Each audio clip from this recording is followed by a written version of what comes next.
Students, मैं राकेश कुमार सिन्हा आज फिर आपके सामने एक नए टॉपिक के साथ हाजिर हो गया हूँ। लास्ट डे हम लोगों ने क्या पढ़ा था, आपको याद है? हाँ, बिल्कुल सही, ओम का नियम। लास्ट डे हम लोगों ने पढ़ा था ओम का नियम। और ओम के नियम में मैं आपको बताया था V equals to I R एक फॉर्मूला, जिसमें मैं ये भी बोला था आपको कि V by I equals to constant होता है, जो हम लोग कैसे मिला था, एक ग्राफ से। ग्राफ में हम लोग यहाँ V लिए थे और यहाँ I लिए थे, इससे संबंधित जब हम बार बार परिवर्तन कर रहे थे, हम लोग यहाँ पर वोल्टेज में परिवर्तन कर रहे थे तो देख रहे थे करंट में अपने आप परिवर्तन हो रहा था। परिपथ आप लोग को हम बोले थे याद करने के लिए कि उसमें जो जो बना हुआ आपके बुक में चित्र, उसको आप लोग याद कर लीजिएगा। यहाँ हम बैटरी लगाए थे और इस तरह से यहाँ पर कुंजी लगाए थे, और जब हम यहाँ पर एक ठो स्विच देते थे तो इसमें करंट चेंज हो रहा था। जब इसमें एक बैटरी लगाए थे तब इसमें अलग करंट था, फिर बैटरी बढ़ाए, दूसरा किए, एक सेल लगाए तो अलग था, फिर दो सेल किए तो और अलग हुआ, तीन सेल किए तो अलग होते गया। मतलब जैसे जैसे वोल्टेज में चेंजिंग हो रहा था वैसे वैसे हमको करंट में चेंजिंग मिल रहा था। ऐसे जो ग्राफ मिला था वो बिल्कुल स्ट्रेट लाइन मिला था, एकदम सीधा, जो बता रहा था कि V और I जो है सो डायरेक्टली प्रोपोर्शनल है। V directly proportional to I होता है, मतलब सीधा समानुपाती होता है। यहाँ तक हम लोग कर लिए थे लास्ट डे।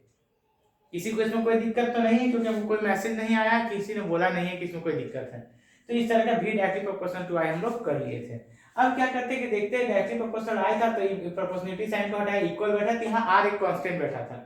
जब भी हम लोग प्रोपोर्शनलिटी समानुपाती के चित्र को हटाते हैं तो हमेशा एक स्थिरांक बैठता है, चाहे वो कोई भी चीज है। यहाँ जो स्थिरांक बैठा उसका नाम है R, यानी रेसिस्टेंस, प्रतिरोध। इसी को हम लोग कहते हैं प्रतिरोध, प्रतिरोध या अंग्रेजी में रेसिस्टेंस, ठीक ना। तो अब हम लोग यहाँ तक जान गए हैं। आज हम लोग का टॉपिक ही है प्रतिरोध। आज हम लोग जानेंगे प्रतिरोध क्या होता है, प्रतिरोध का हम लोग मतलब कि क्यों पढ़ने की आवश्यकता हुई इसको, प्रतिरोध को, ठीक है। तो आपसे सबसे पहला क्वेश्चन मेरे पास ये रहेगा कि आप ये बताइए कि मैं अगर, ठीक है मैं तो टीचर हूँ भूल जाता हूँ, अगर कोई आदमी, अनजान आदमी जिसके बारे में आप नहीं जानते हैं या किसी को जानते भी, वो आपके घर में आए और वो अचानक चाहे कि आपके घर से हम गेट से घुसे, अच्छे दरवाजा होते सारे रूम घुसते हुए एकदम बाहर तक निकल जाए, तो क्या आप उसे आने दीजिएगा? आपको क्या लगता है कि आप उसको आने दीजिएगा आराम से, कि वो घुस जाए आपका सारा रूम होते हुए वो निकल जाए सीधा? हमको लगता है नहीं दीजिएगा, कोई भी व्यक्ति नहीं देगा। कि कोई बाहरी आदमी को अगर वो घरेलू नहीं है तो उसको हम क्या करें कि वो आए और सीधा मेरे घर में घुस जाए और घूमते हुए चला जाए, ऐसा। और अगर कोई जाता है तो आप उसको रोकिएगा, रोकने की कोशिश कीजिएगा। अगर वो बहुत ताकतवर होगा तो वो नहीं रुकेगा और वो पार हो जाएगा, और अगर वो कमजोर होगा तो आप उसको वहीं पर रोक लीजिएगा, ठीक है, ऐसा होगा। तो ये जो आप रुकावट उसको दिए रास्ते में, उसको जो चल रहा था तो रास्ते में जो रुकावट आपके लिए उसके लिए आप पैदा किए कि वो नहीं जा पाए, उसको हम लोग कहते हैं प्रतिरोध। आप उसका प्रतिरोध किए, ठीक है। कोई आपको मारने आए, आप ऐसे हाथ से रोक दिए, इसको कहते हैं प्रतिरोध। प्रतिरोध का मतलब ही होता है यही, उसके रास्ते में रुकावट डालना, ठीक है। मेन चीज यही है, प्रतिरोध का मेन फॉर्म यही है। हाँ, तो प्रतिरोध का मेन कॉन्सेप्ट यही होता है। अब क्या करते हैं हम कि कोई भी एक तार लेते हैं, इस तार में जब हम एक सेल को जोड़ते हैं या बैटरी लगा देते हैं ना, बैटरी को हम लगा देते हैं इस तरह का, और इसके स्विच को हम ऑन कर देते हैं, ठीक है। जब स्विच को हम ऑन कर देते हैं जैसे ही, तो देखते हैं कि इसमें करंट फ्लो करने लगा। ये तार जो है ये अपने में से होके गुजरने वाले करंट को बोलता है कि हम नहीं पार होने देंगे अपने में से, इसको रोकने का कोशिश करता है, बोलता है कि हम रोकेंगे। और ये रोकने का जो कोशिश करता है, वो जितना कोशिश करता है उस कोशिश को हम इसका कहते हैं प्रतिरोध, क्योंकि अपने में से होके गुजरने देना नहीं चाहता है, सोचता है कि हम करंट को अपने में से होके गुजरने नहीं दें। मतलब किसी भी चीज को अपने में से गुजरने का जो क्षमता होता है उसका, उसको हम कहते हैं प्रतिरोध। यही प्रतिरोध होता है। ये प्रतिरोध इसमें आता कहाँ से? हम तो रास्ता में कोई आया तो लाठी लेके खड़ा हो जाएंगे। अब इसके पास ये कहाँ से आता है? क्वेश्चन ये है कि इसके पास ये कहाँ से आता है प्रतिरोध, ये कैसे प्रतिरोध लगाता है? तो उसके लिए क्या करते हैं कि हम लोग एक छोटा सा डायग्राम देखते हैं, उससे हम लोग सारा चीज समझ में आ जाएगा। सपोज करते हैं स्टार को हम इतना बड़ा करके देख रहे हैं, इतना मोटा इतना बड़ा करके देख रहे हैं स्टार को, ठीक है। इसमें हम लोग इस तरह से बैटरी जोड़े हुए हैं, ठीक है। हम ये वाला की लगा देते हैं इसमें, ठीक है, ये वाला स्विच लगा देते हैं। अब जैसे ही हम स्विच को ऑन करते हैं, उससे पहले की घटना के बारे में बताते हैं। ये मान लेते हैं ये जो प्रतिरोध तार है, तार का थोड़ा भाग को हम लिए हैं, ये बहुत सारे एटम्स और मॉलिक्यूल से बना हुआ है, बहुत सारे एटम्स मॉलिक्यूल्स, क्योंकि ये सॉलिड है सॉलिड लिक्विड गैस कुछ भी होता तो वो बहुत सारे मॉलिक्यूल से बना होता। मान लीजिए ये भी बहुत सारे मॉलिक्यूल से बना है, और यहाँ से होकर के होल्स, आपको बता चुके होते इलेक्ट्रिक करंट मतलब होल्स पॉजिटिव चार्ज, ये इधर जाना चाहेगा। जब ये इसके अंदर इंटर करेगा तो क्या इसकी टक्कर होगी जो सामने आएगा उससे, और वो उसको रोकने का कोशिश करेगा। क्योंकि ये बहुत ताकतवर है, ये दोनों एंड पर जो पोटेंशियल डिफरेंस है वो ज्यादा है, और इस पोटेंशियल डिफरेंस के कारण ही ये निगेटिव जो है इस होल्स को इधर खींच रहा है, और ये निगेटिव ही है जो इलेक्ट्रॉन्स को उधर धकेल रहा। इसका मतलब है कि यहाँ पर कोई ताकत नहीं, लेकिन ये इलेक्ट्रॉन इधर की ओर धकेला रहा और ये होल्स इधर की ओर खिंचा रहा। जबरदस्ती बाहर से फोर्स लगा दिए हम लोग, इसको हम लोग ईएमएफ कहते हैं, इलेक्ट्रोमोटिव फोर्स। इलेक्ट्रॉन को मूव करने के लिए जो फोर्स करता है उसको ईएमएफ कहता है। कि फोर्स नहीं होता है, ये वोल्टेज होता है, लेकिन फिर भी इसका नाम है ईएमएफ। तो ईएमएफ जो लगा है उस ईएमएफ के कारण ये जबरदस्ती इसको पार करता है, और ये भी जबरदस्ती इसको पार करता है। और ये पार करने में क्या होता है कि ये सारे एटम्स मॉलिक्यूल्स डिफरेंट तरह का ये जो होता है इससे ये टकराता है। जब ये इससे टकराता है तो टकरा टकरा के ये आगे की ओर बढ़ता है। ये जैसे निकला चले गए, टकरा गया, रुक गया, फिर ये इससे टकराया, फिर रुका, फिर आगे बढ़ा, इसको टकरा के इधर घसका दिया, इधर घसका दिया कहीं, या थोड़ा सा साइड किया, निकल गया, फिर वहां से निकल गया, फिर वहां से निकल गया, इसी तरह से चलने लगा, टकराते जाएगा, निकलते जाएगा। तो ये जो टक्कर होता है, इस टक्कर को हम प्रतिरोध करते हैं। ये टक्कर के रूप में उसमें अपने में से गुजरने का कोशिश करता है। ये रास्ते में उसका जो मॉलिक्यूल्स पड़ता है उससे जब ये टकराता है तो उसको हम लोग कहते हैं प्रतिरोध करता है। और टक्कर में होता है क्या, देखिए बार बार हम लोग हाथ को ऐसे बजाएंगे, टकराएंगे तो हाथ गर्म हो जाता है ना। इससे जब हम लोग जब वो जो होल्स होता है या इलेक्ट्रॉन्स होता है, जब अदर मॉलिक्यूल्स या पार्टिकल्स या फिर एटम से या और भी इलेक्ट्रॉन, फ्री इलेक्ट्रॉन से किसी से जब टकराता है वो वहां पर, तो टक्कर होने से क्या होता है उसका पूरा का पूरा गतिज ऊर्जा, क्योंकि ये चल रहा है इसका मतलब गतिज ऊर्जा है इसके पास।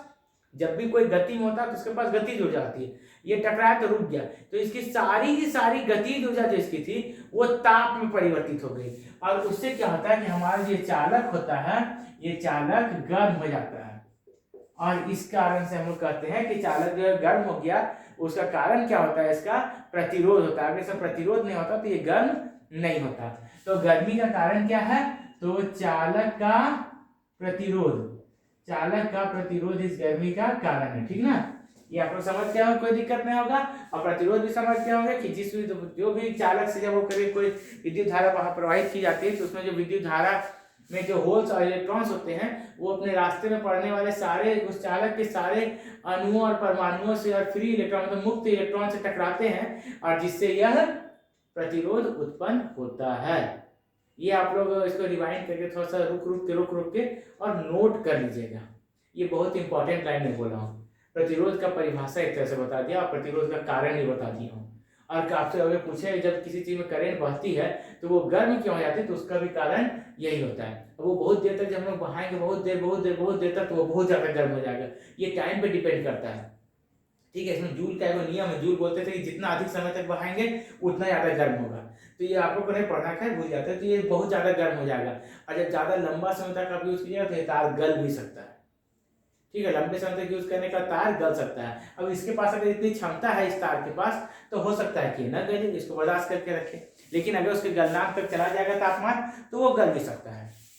ठीक है, अब देखिए ये प्रतिरोध जो किस किस चीज पे निर्भर करेगा। देखिए अगर ये रास्ता लंबा होता, ये रास्ता यहाँ को या और यहाँ तक होता तो ज्यादा प्रतिरोध लगता, ये तो छोटा दिए थे, या बहुत छोटा होता तो कम देर तक प्रतिरोध लगता है। इसका मतलब ये जो रेसिस्टेंस होता है ये चालक की लंबाई पर निर्भर करता है। लंबाई ज्यादा तो प्रतिरोध ज्यादा, लंबाई कम तो प्रतिरोध कम। इसका मतलब R directly proportional to L। तो पहला लाइन क्लियर है। दूसरा, अगर ये चालक हम मोटा देते हैं तो थोड़ा सा ज्यादा जगह मिलता है इसको निकालने का। अब ये दबा है, पूरा सटा से पतला है, इसको बहुत ही कम जगह मिलेगा, कैसे कैसे जो मुचड़ के निकलेगा वो। ठीक है ना, तो इसका मतलब उसको बहुत दिक्कत होगा चलने में।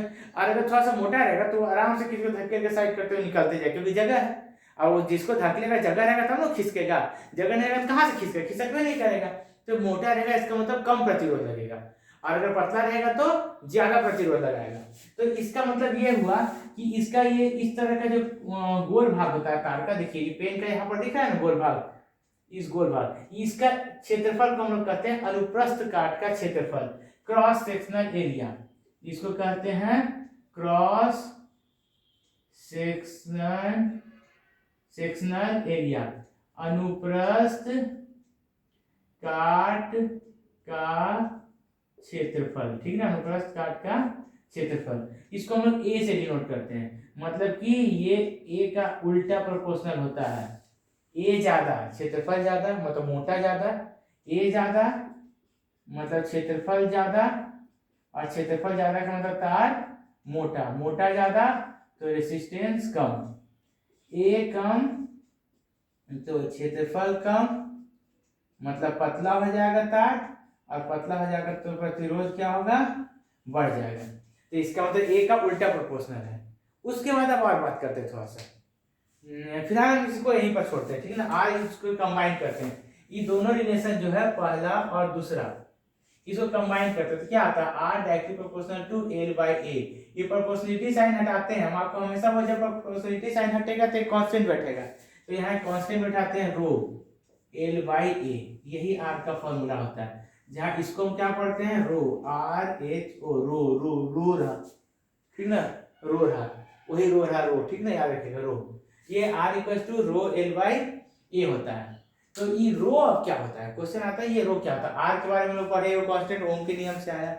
अब यहाँ पे वो नया कांस्टेंट आ गया रो, तो आप पूछे सर ये रो क्या होता है, तब रो के बारे में बात करेंगे, रो क्या होता है। तो आप थोड़ा सोचिएगा, ये जो मटेरियल है, सपोज करते हैं आप लोग पढ़े होंगे थोड़ा सा केमिस्ट्री में भी, ये मटेरियल है, अगर हम सिल्वर ले सकते थे, कॉपर ले सकते थे, आयरन एल्यूमिनियम ले सकते थे, आयरन ले सकते थे, अलग अलग मटेरियल लेंगे तो अलग अलग नंबर ऑफ मॉलिक्यूल्स होगा, मॉलिक्यूल्स अणुओं की संख्या जो होगी सो अलग अलग होगी, मतलब किसी में ज्यादा प्रतिरोध किसी में कम प्रतिरोध।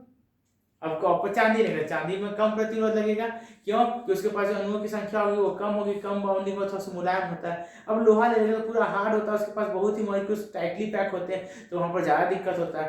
मतलब कि पदार्थ की प्रकृति पर भी निर्भर करता है। ये रो जो है ये उसी पदार्थ की प्रकृति को डिनोट करता है, जिसको हम लोग कहते हैं प्रतिरोधकता, प्रतिरोधकता या रेसिस्टिविटी। ये रेसिस्टिविटी को डिनोट करता है रो, ठीक ना। रो ध्यान रखिएगा किस चीज को डिनोट करता है, तो रेसिस्टिविटी को। तो आपके पास मेन फॉर्मूला है R equals to rho L by A. उसके बाद यहां से चाहे तो रो का निकाल सकते हैं, तो रो इक्वल्स टू ये मल्टीप्लाई हो जाएगा तो आर ए बाई एल। लेकिन ये फॉर्मूला रो का फिलहाल चलता नहीं है, फिर भी हम छोड़ देते हैं, बोल जाते हैं इसको। ये रो जो होता है तो किसी भी जो पदार्थ दिया रहता है वो पदार्थ के लिए कांस्टेंट होता है। जैसे हम तांबा ले तो तांबा की रो फिक्स होगा, चाहे कोई लंबाई का, कोई चौड़ाई का, कोई मोटाई का, क्योंकि इसको लोग परिभाषित कैसे करते हैं प्रतिरोधकता को। प्रतिरोधकता को परिभाषित करने का क्या है कि एक सिंपल तरीका है, ठीक है। प्रतिरोधकता को परिभाषित करने का एक सिंपल तरीका क्या है वो हम लोग देख लेते हैं थोड़ा। तरीका ये है कि हम लिखे rho equals to R A by L. अब ए हम ले लेते हैं 1 metre square, A equals to, और एल इक्वल्स टू 1 मीटर ले लेते हैं, ठीक ना। तो रो इक्वल्स टू क्या हो जाएगा, R into 1 by 1 metre square by 1 metre, एक मीटर कर दिया, तो रो इक्वल्स टू आर, और ये मीटर आएगा, आर का यूनिट होता है ओम, तो ओम मीटर। ये रो प्रतिरोधकता का यूनिट होता है, क्या होता है, तो ओम मीटर, ठीक ना, ओम मीटर प्रतिरोधकता का यूनिट होता है। और रो है क्या, तो रो जो है किसी भी पदार्थ का वह प्रतिरोध है, रो इक्वल्स टू आर है ना, तो रो इन ओम मीटर का आता है, ऐसा यूनिट है, याद रखिएगा इसको, पूछता है एग्जाम में आपका ऑब्जेक्टिव में।